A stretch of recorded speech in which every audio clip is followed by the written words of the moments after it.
Assalamualaikum warahmatullahi wabarakatuh. Hello, my name is Rafa Amira Winandari and my student number is 19044.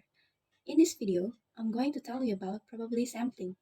Probability sampling is based on the fact that every member of a population has a known and equal chance of being selected. Probability sampling uses random sampling techniques to create a sample. The reason why using probability sampling is because it is simple and straightforward. Probability sampling is an easy way of sampling as it doesn't involve a complicated process. It's quick and saves time.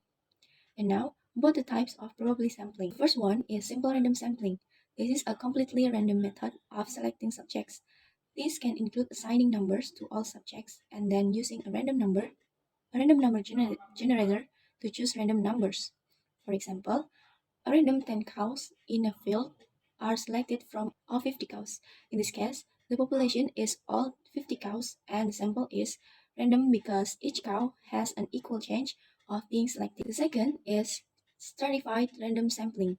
It involves splitting subjects into mutually exclusive groups and then using simple random sampling to choose members from groups. For example, 300 students of a school having 1,050 500 students were asked questions about their favorite teacher. It's a fact that the students of the third grade will have different favorite teachers than the students of the sixth grade. For the survey to deliver precise results, the ideal manner is to divide each grade into various straight. Third is systematic sampling.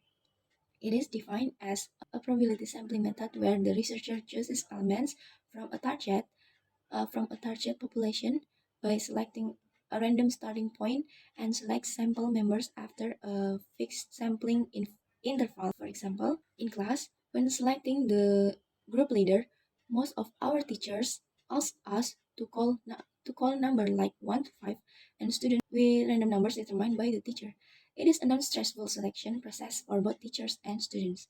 There is an equal chance for every member of the population to be selected using this sampling technique. The fourth is cluster random sampling. It is a way to randomly select participants from a list that is too large for simple random sampling.